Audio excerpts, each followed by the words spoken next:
Moi, ce que je retiens, c'est l'intégration du design dans l'entreprise et la compréhension qu'ils ont eue au fur et à mesure entre les a priori qu'ils pouvaient avoir, les expériences passées qu'ils avaient déjà eues et ce qu'ils ont vu qu'était possible de faire et qu'ils n'avaient pas forcément envisagé. Et la manière dont ça a été reçu qui a été très positive. Moi, je sais que ça a été vraiment Enfin, c'est un peu paradoxal, mais comment l'entreprise, en fait, en tant que terrain, m'a permis de construire une recherche auquel, en fait, j'y crois vraiment, quoi. Donc ça m'a permis de faire des choix de vie. Moi, ce que je retiendrai, c'est principalement la multiplicité des langages qu'il y a eu entre le langage universitaire, le langage de l'entreprise et moi au milieu de tout ça. Et du coup, voilà, apprendre un lexique assez varié puis savoir s'adapter en fonction de son interlocuteur.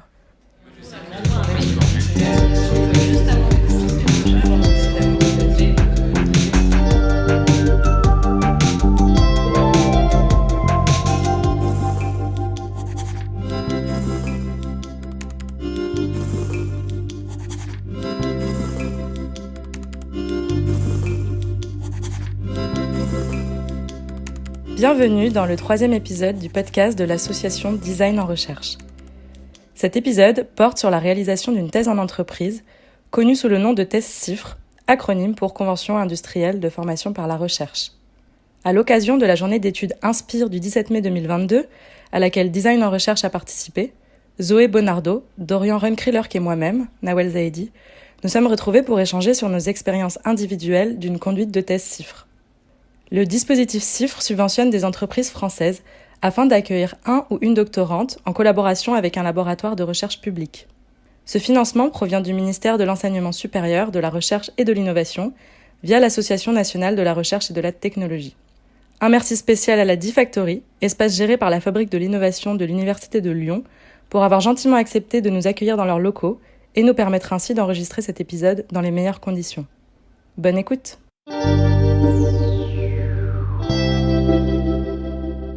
Moi, je m'appelle Dorian Runkriller.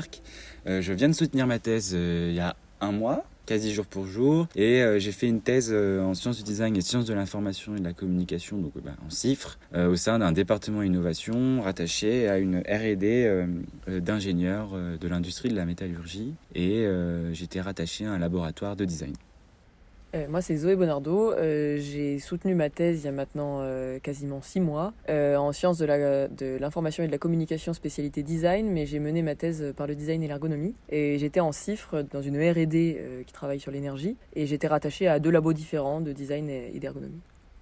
Moi, je m'appelle Nawel Zaidi, la petite junior de la team, puisque je suis toujours en thèse. Donc, je suis en thèse CIFRE dans une entreprise d'EHPAD, un groupe d'EHPAD, et je suis rattachée à la direction de la transformation digitale, et mon terrain sont les EHPAD. Et tout se passe bien. So far, so good. On va dire ça.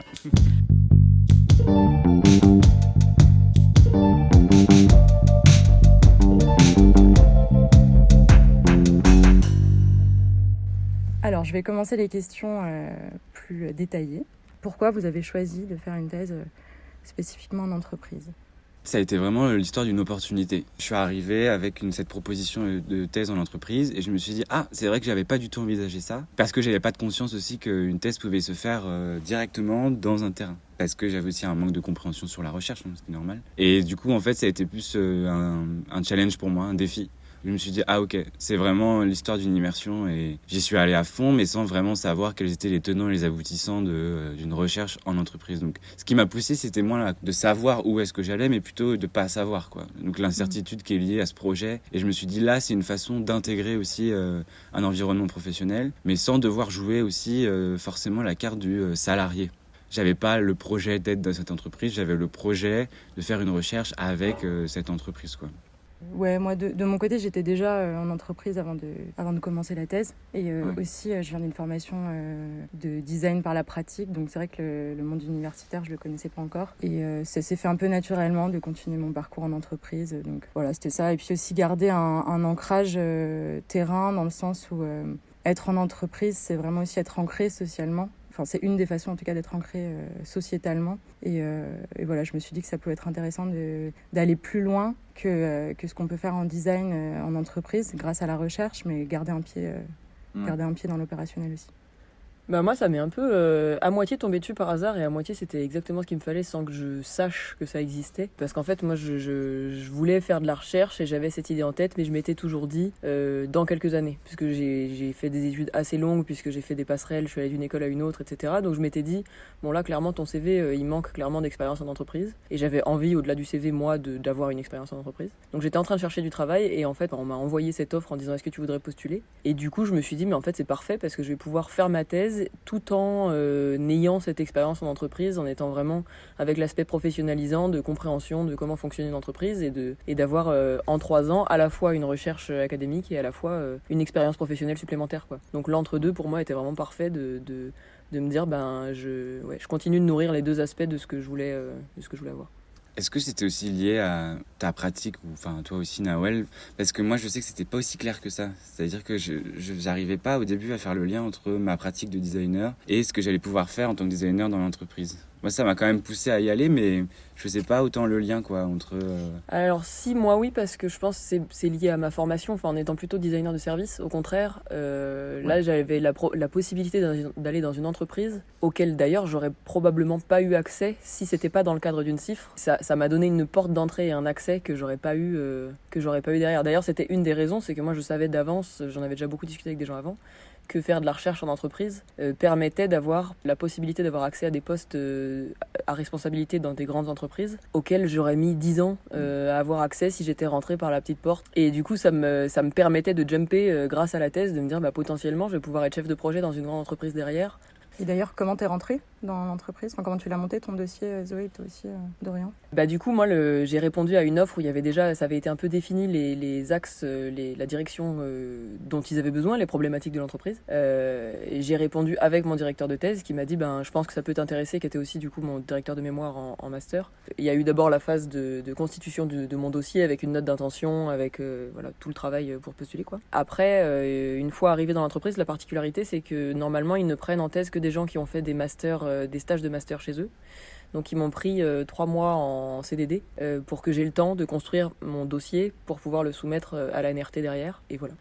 En fait, moi, ça a été une proposition. J'avais fait un projet de thèse avant qu'on me propose cette opportunité de financement, mais qui n'était pas du tout le même. C'est-à-dire que mon projet de thèse s'inscrivait pas du tout dans une entreprise, était plutôt justement lié à plusieurs types de terrains, poussé par la volonté d'avoir un financement. J'ai commencé à me dire la CIFRE est aussi peut-être un cadre possible. Et donc en rencontrant, il faut rencontrer en fait, il faut aller voir d'autres laboratoires, il faut se forcer à envoyer des mails, il faut aussi se forcer à rencontrer d'autres, des doctorants en fait. Et typiquement, moi je sais que j'avais rencontré Design en Recherche bien avant de commencer ma thèse.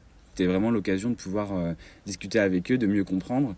Et j'ai très vite compris qu'il fallait aller rencontrer des gens. Et c'est comme ça que j'ai rencontré ma future directrice de thèse qui m'a dit ton projet de thèse est intéressant. Par contre, il ne correspond pas vraiment au projet de CIFRE que là, il y a la possibilité d'avoir.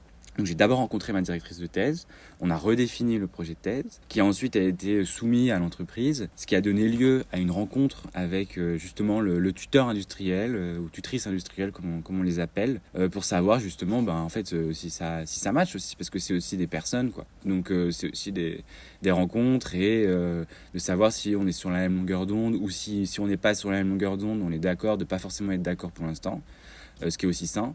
Et après vient la question du dépôt de ce nouveau projet de thèse à la NRT. Mais rien ne t'empêche quand même d'intégrer l'entreprise avant même ce dépôt-là, pour déjà t'acclimater aussi au contexte, quoi. Sachant qu'il y a quand même des restrictions de temps sur le temps que tu peux passer en emploi dans l'entreprise avant de valider ta thèse, qui peut être assez handicapant. Dans mon cas, j'ai enchaîné des CDD avant de commencer vraiment le contrat qui est dédié à la CIFRE, qui est un contrat de CDD de 3 ans spécifique. Mais voilà, c'est vrai que ça peut prendre du temps. Comme j'avais commencé à monter ce projet justement dans une autre entreprise, finalement ça s'est pas fait puisque l'entreprise ne pouvait pas supporter une thèse pendant 3 ans. J'ai rejoint le consortium de mon ancienne école de design et de mon entreprise actuelle. Donc c'était déjà en partenariat, je me suis un peu intégrée avec la dimension recherche. Et voilà, c'est vrai que j'ai un peu demandé à mon entreprise si je pouvais commencer en amont de la signature du dossier, puisqu'il faut savoir c'est que l'entreprise elle a aussi pas mal d'informations à renseigner en fait dans le dossier de thèse. Donc si on n'est pas dans l'entreprise, c'est difficile de construire ce dossier tout seul dans son coin. Donc voilà, on passe souvent par cette étape quand on répond pas à une candidature, quand c'est pas l'entreprise qui cherche un candidat pour une CIFRE. Dans mon cas, ça a pris 8 mois et 4 CDD différents avec des petits arrangements. Donc voilà, ça a été un peu périlleux, quoi. Et je pense que ça, pour le coup, il y a plusieurs contextes différents. Ouais. Cette histoire de prendre en stage avant ou en CDD, c'est aussi pour dire c'est une forme de période d'essai. C'est dans les deux sens, c'est-à-dire que si moi j'étais pas à l'aise dans l'entreprise et que si le sujet m'allait pas et si pour une raison ou une autre, j'aurais aussi pu dire bah non, finalement je le fais pas.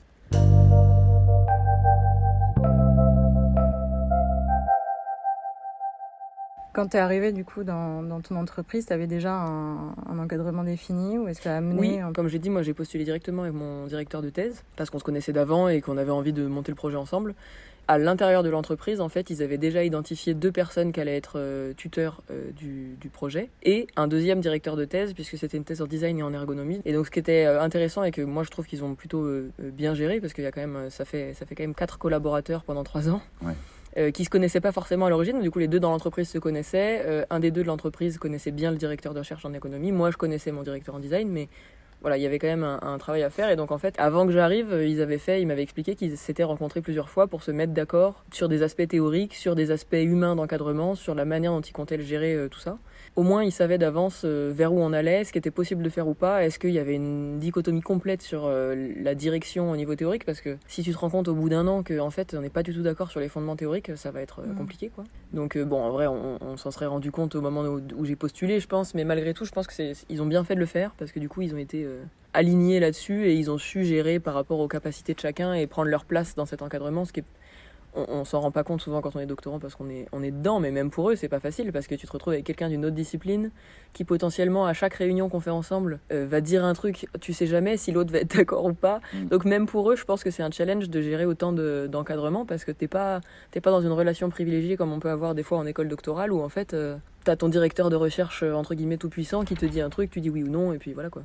C'est un peu différent mon expérience dans le sens où moi du coup j'avais un tuteur industriel qui avait décidé du coup d'embaucher un doctorant et donc j'ai intégré la cellule innovation que gérait ce tuteur industriel. Mais c'était une cellule innovation qui avait pour but de diffuser des pratiques de design au sein d'une R&D d'ingénieurs de l'industrie de la métallurgie et donc du coup c'était vraiment une initiative personnelle en disant l'appui d'un doctorant en design me permettrait aussi de développer une recherche pour faciliter justement la diffusion de ces pratiques.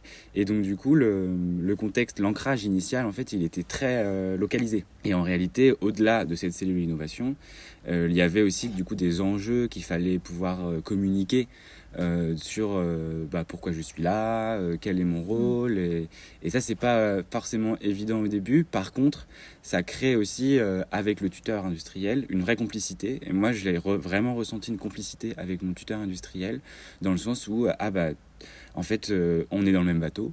Ce que j'entends, c'est que du coup, tu as pu être aiguillé dès le début.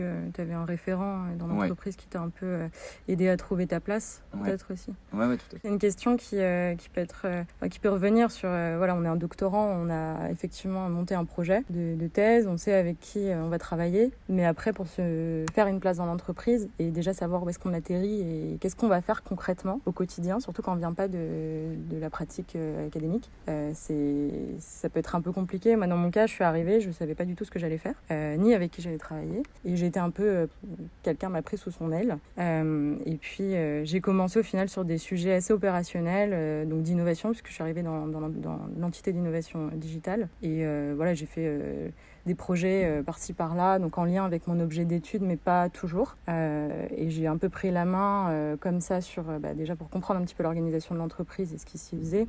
Et puis aussi m'intégrer dans l'équipe, ça a été important puisque c'est vrai qu'on fait une recherche et qu'on est le seul à faire une recherche dans une équipe. C'est pas toujours évident d'en parler et de se faire comprendre et avoir un pied dans les activités aussi opérationnelles, ça permet déjà de se créer des contacts, de se créer un réseau dans l'entreprise et aussi de comprendre les enjeux beaucoup plus. Et comme ces enjeux sont souvent liés à notre recherche puisque c'est notre terrain, ça permet en fait d'avancer même sans avoir commencé la recherche à proprement parler. Ça permet déjà d'être immergé peut-être au sens d'un designer avant de passer plus sur un aspect de recherche avec une casquette de chercheur.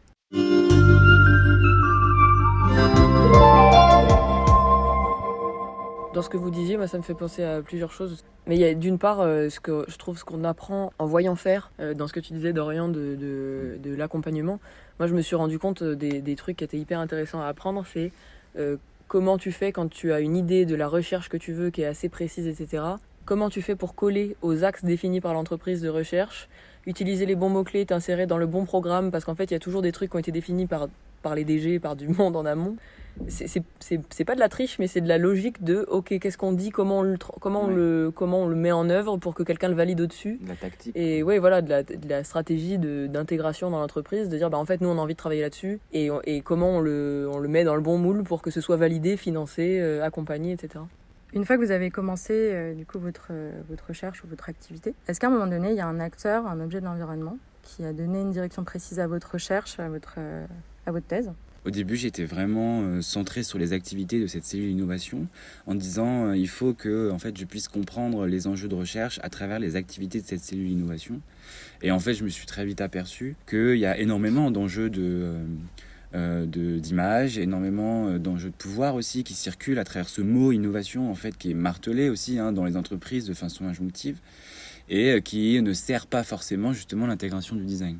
Et donc ça a été aussi tout un apprentissage vis-à-vis aussi de ces grands mots-clés qui existent dans les discours circulants de l'entreprise, en me disant comment on peut se détacher là pour vraiment explorer des enjeux de recherche propres au design. Et c'est en me concentrant non plus sur les acteurs humains, mais sur les acteurs non humains, que vraiment j'ai vu que j'ai pu déceler justement mes axes et mes enjeux de recherche. Moi, ça a été vraiment la rencontre avec différents objets, du coup. Les objets de la conception, puisqu'on était dans une R&D d'ingénieurs.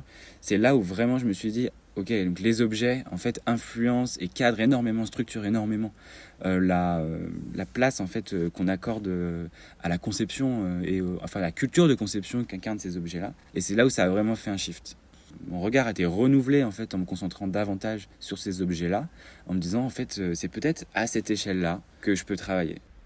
Pour moi, c'est à la fois une personne et une discipline qui ont fait le changement. C'est-à-dire que à la fin de ma première année, je sentais que l'objectif de base était quasiment de concevoir un service. Donc moi, c'était sur le partage d'énergie. Et en fait, je tournais en rond, j'arrêtais pas de proposer différents types de services, mais je sentais qu'il manquait un truc et j'avançais pas. Et en fait, il y a eu deux choses qui sont arrivées plus ou moins en même temps. C'est qu'il y a une alternante qui est arrivée dans l'entreprise. Et l'arrivée de l'alternante a permis de vraiment faire des sessions de travail. On était dans le même bureau, donc en fait, des fois, on travaillait chacune sur nos aspects.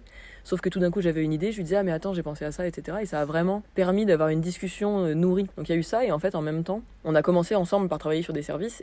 Du coup, on s'est rendu compte beaucoup plus vite qu'en fait, non, on ne pouvait pas, puisque l'ergonomie faisait qu'en fait, on n'avait pas assez d'infos sur l'expérience utilisateur pour pouvoir concevoir des services de partage d'énergie. Donc en fait, le fait d'avoir fait une thèse en design et en ergonomie m'a poussé à remonter d'un cran en amont sur la phase de conception. Je pense que c'est la bidiscipline, c'est le fait d'être ancré dans deux disciplines qui a fait ça. C'est qu'en fait, on se retrouvait challengé à chaque fois, de dire j'ai telle idée, et les interlocuteurs qui étaient plutôt ergonomes disaient mais sur quelle base qu'est-ce qu'on connaît de l'utilisateur qui permet de dire que ça ou ça c'est bon. Moi je disais on va aller le vérifier, et en fait on n'avait pas de terrain. Il se trouve que c'était aussi contextuel, effectivement. Il n'y avait pas de terrain en France qui permettait d'observer le partage d'énergie entre voisins. Ouais, moi, dans mon cas, ça a vraiment été le terrain pour le coup. C'est peut-être un peu banal de dire ça, mais c'est vraiment le terrain qui a provoqué un tournant dans ma direction, dans le sens où j'avais une question initiale qui était ce qu'elle était, construite entre les problématiques de l'entreprise et puis mes questions de recherche. Et le fait d'être immergée sur mon terrain, qui n'est pas vraiment mon entreprise, puisque moi je suis plutôt au siège de l'entreprise et mon terrain c'est les EHPAD. Et être au quotidien dans les EHPAD, ça m'a permis de non pas reformuler ma question, mais de la déplacer complètement. En fait, mon objet d'étude de base, je l'utilise comme un prétexte en fait pour aller sur une autre question. Et ça, c'est vraiment l'observation qui m'a permis d'effectuer ce changement, même si j'étais pas trop à l'aise, puisque c'est vrai que la problématique initiale, elle est quand même, elle relève d'une commande, puisqu'on s'intègre dans un contexte industriel. Mais bon, c'est vrai que ça permet de reformuler, de réorienter les directions et sans pour autant être totalement en rupture avec le pourquoi du comment de cette thèse et de répondre à notre manière, en fait, à ce qui nous paraît peut-être plus pertinent d'adresser comme questionnement.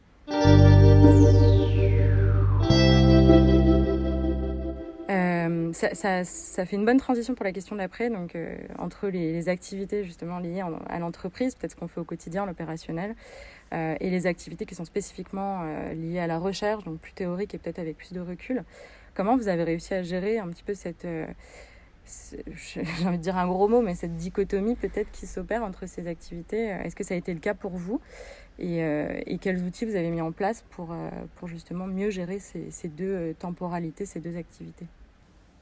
C'est vrai que c'est pas évident au début parce que tu arrives aussi dans un contexte qui est donc l'entreprise. Tu te dis, ok, je dois faire une recherche, mais toi-même, t'es pas au clair avec l'idée de recherche. Donc, tu as aussi à construire tes activités de recherche du point de vue de ce que tu entends par recherche. Donc, c'est vrai que c'est pas évident. Par contre, c'est là où je vois aussi l'intérêt d'être dans une entreprise. C'est parce que, du coup, ça te force à construire toi-même ta posture de recherche. Et ça, je trouve ça hyper important. Et donc, du coup, moi, cette posture de recherche, au début, j'étais très lié à l'entreprise où, en fait, de façon opérationnelle, j'intégrais les projets de la cellule innovation.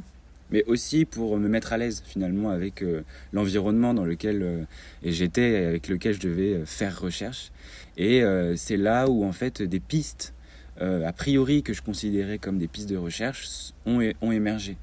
Et c'est là où il faut se les prendre en fait ces temps-là, en disant là je vais organiser des rendez-vous avec ma directrice de thèse, mon directeur de thèse, pour dire j'ai saisi ça.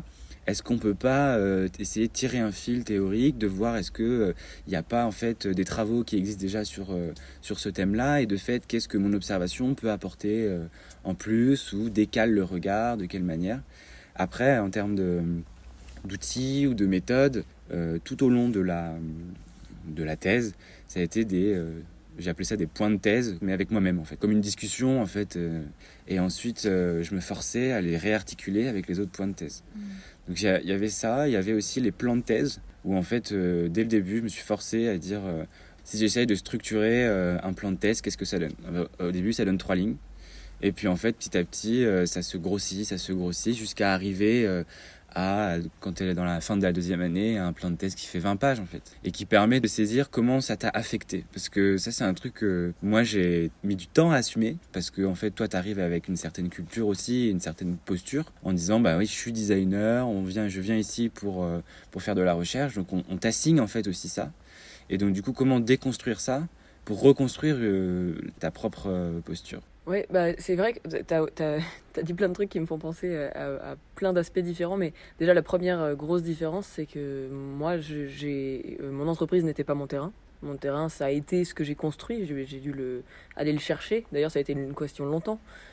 Quel sera mon terrain, qu'est-ce que je vais analyser, etc. Mais par contre, du coup, dans l'intégration à l'entreprise, en fait, ce qui était particulier, et c'est qu'on m'a dit dès le début, tu as été prise dans cette entreprise pour faire ta recherche. Donc que tu sois à l'entreprise ou dans le laboratoire, tu travailles que sur ta recherche. On m'a associé à quelques projets au début pour que je comprenne quand même comment ça fonctionnait, quelles étaient les questions qu'on se posait actuellement, quel type de services ou d'applications pouvaient être mis en place, comment les workshops étaient menés, etc. Donc j'ai quand même été associée à l'activité au début. Malgré tout, j'ai jamais eu d'opérationnel à faire moi. Ça a eu 2 effets, c'est que je pense que d'une part, j'ai pas été nourrie aussi vite que j'aurais pu l'être si j'avais eu une activité designer. Et l'autre chose, c'est que ça me fait penser justement les outils et méthodes, c'est qu'en fait j'avais des journées entières que je passais à l'entreprise, mais je rentrais chez moi en me disant je sais pas ce que j'ai fait de ma journée. Que j'avais vraiment l'impression d'être inutile la première année, surtout parce qu'en fait tu lis plein d'articles mais tu sais pas trop ce que t'en retiens.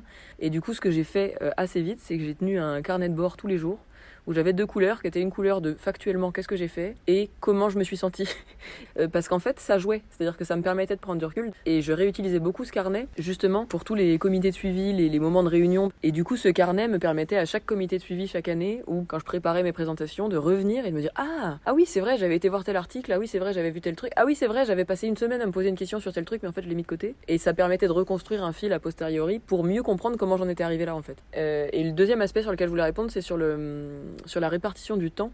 Du coup, moi, la particularité, c'est que mon entreprise était à Paris et mon université était dans le sud. Et du coup, cette répartition entre université et entreprise, alors elle a été définie dans le contrat, c'est obligatoire, elle est en pourcentage. Moi, c'était 30%, 70%, et on s'était dit, bon, en fait, on va partir de 100% en entreprise la première année, puis on va aller de plus en plus, la balance va se renverser, et à la fin, ce sera plus l'inverse.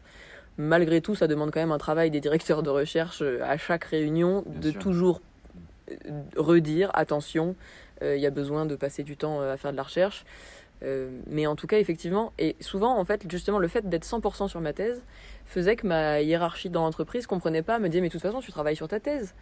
Et en fait, j'essayais de leur expliquer, oui, mais en fait, je suis dans un bureau, on est 4, il y a des gens qui passent, on va prendre des cafés, ça dure 20 minutes.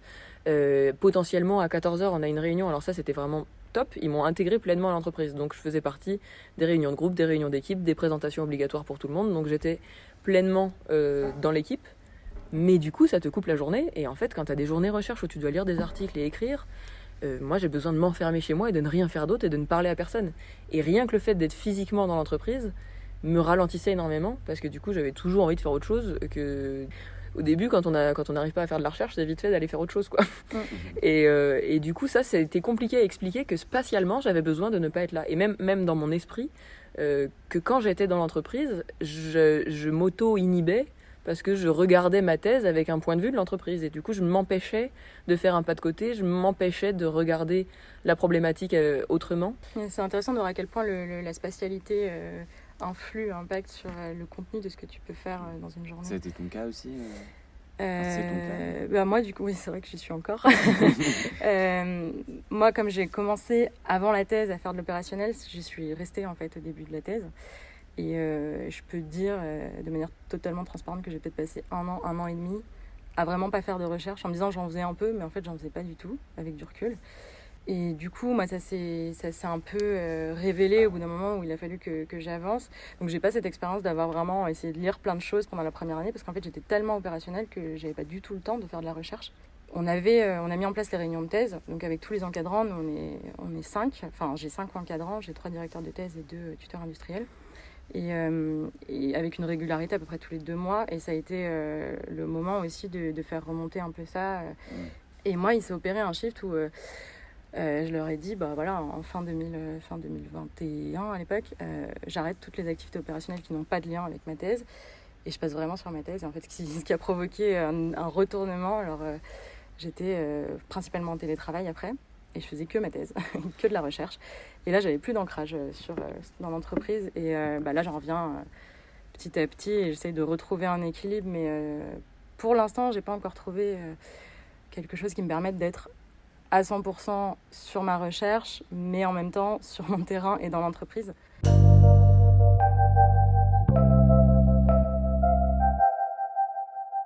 Dernière question, peut-être un peu plus pour vous deux qui avez fini vos thèses.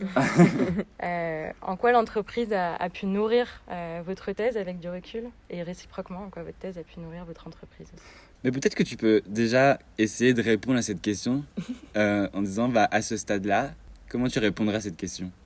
Peut-être de 2 façons. Moi, je pense que c'est ultra bénéfique pour moi d'être en entreprise au quotidien puisque ça me donne un accès hyper facilité au terrain. Ce qu'on a beau dire, c'est pas toujours évident. Alors moi, dans le cas des EHPAD, si j'étais en dehors de l'entreprise, j'aurais beaucoup moins facilement accès à ces environnements.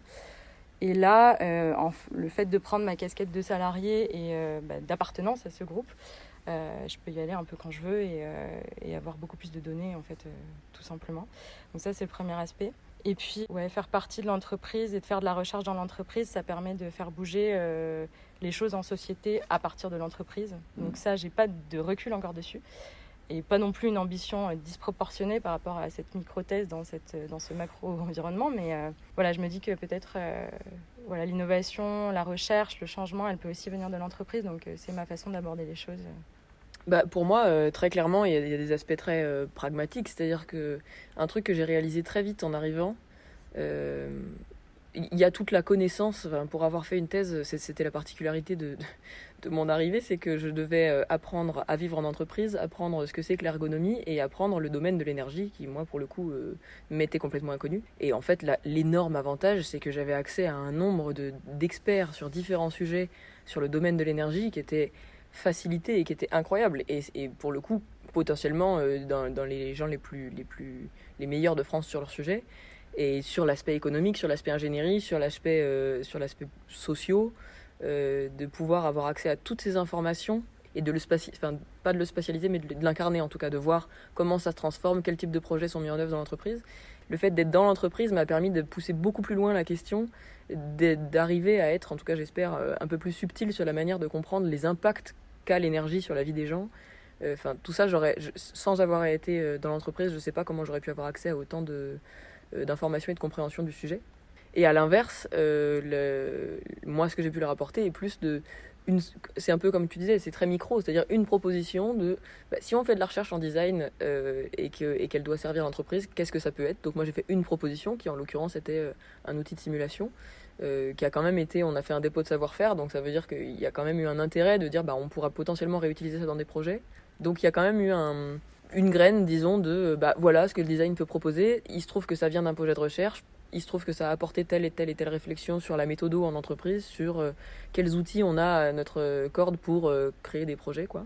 Et je pense qu'il y a une deuxième chose qui est un peu plus de l'ordre de l'acculturation et du fait d'être là et d'exister et d'essayer de faire la médiation entre son labo, son entreprise et nous d'être là au milieu, de naviguer. Tout à l'heure, tu as parlé d'entre-deux et on n'en a pas beaucoup parlé, mais c'est quand même un aspect qui est très fort quand on est en CIFRE. On se sent vraiment entre deux. On sent qu'on n'est pas pleinement, on fait pas pleinement partie du labo, mais il y a une espèce de truc latent de oui, mais toi, tu es en entreprise. Ouais. Donc, ta recherche, on en attendra toujours un peu moins potentiellement. C'est pas forcément dit, c'est même pas forcément complètement conscientisé, mais il y a un peu ça quand même.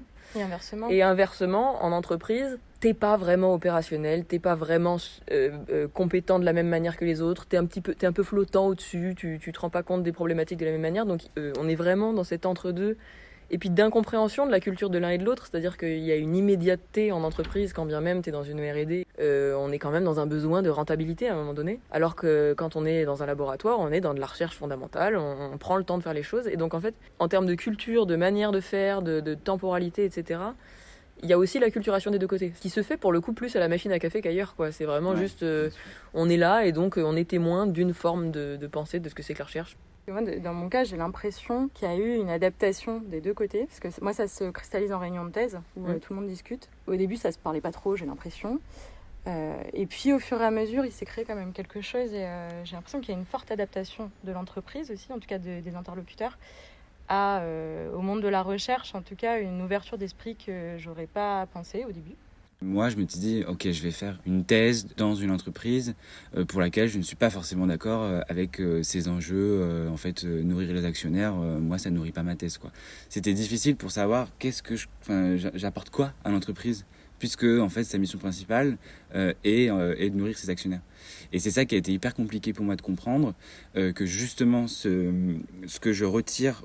Alors déjà, ce que je retire, moi, pour l'entreprise m'apporte aussi la possibilité de mettre des mots sur une recherche et sur des connaissances qui peuvent être ensuite explorées ailleurs, dans d'autres contextes et dans d'autres organisations, parce qu'on est tous dans des entreprises, mais tu peux faire une CIFRE en collectivité territoriale, tu peux faire une CIFRE en association, etc.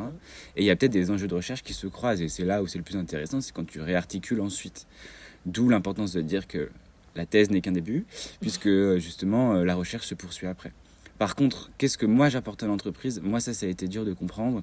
Tout est une question d'échelle. C'est-à-dire que moi, je dis, en fait, comme je suis dans un entre-deux, je ne vais pas m'identifier à la mission principale de l'entreprise. Je vais me dire, ce que j'apporte à l'entreprise, c'est davantage ce que j'apporte aux personnes qui travaillent dans l'entreprise. Et donc, du coup, moi, ça a été tout l'objet aussi de ma thèse, c'est de savoir, en fait, comment, dans cette entreprise, tu permets de faire prendre conscience aux personnes qui travaillent là-dedans qu'il y a peut-être d'autres façons de concevoir, d'autres pratiques, d'autres outils, etc., qui vont remettre même peut-être en question, ou qui redéfinissent ou modifient leur vision de l'entreprise. Et c'est peut-être ça aussi, c'est la façon dont tu localises les apports de ta recherche à différentes échelles en fait, de l'entreprise, sans que cela soit incompatible, puisque après, à la fin, au bout du compte, c'est aux personnes qui travaillent dans l'entreprise de faire un choix pour eux-mêmes. Bon, merci beaucoup pour vos témoignages. Merci. Merci pour la discussion.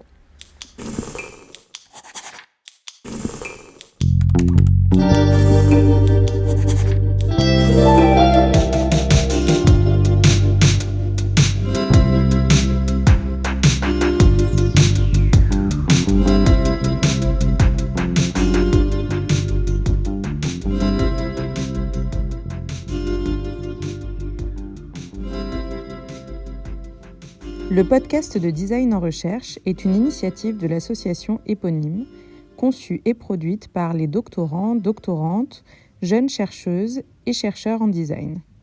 Pour suivre nos activités, nous vous invitons à consulter notre site internet designenrecherche.org et notre compte Instagram. À bientôt!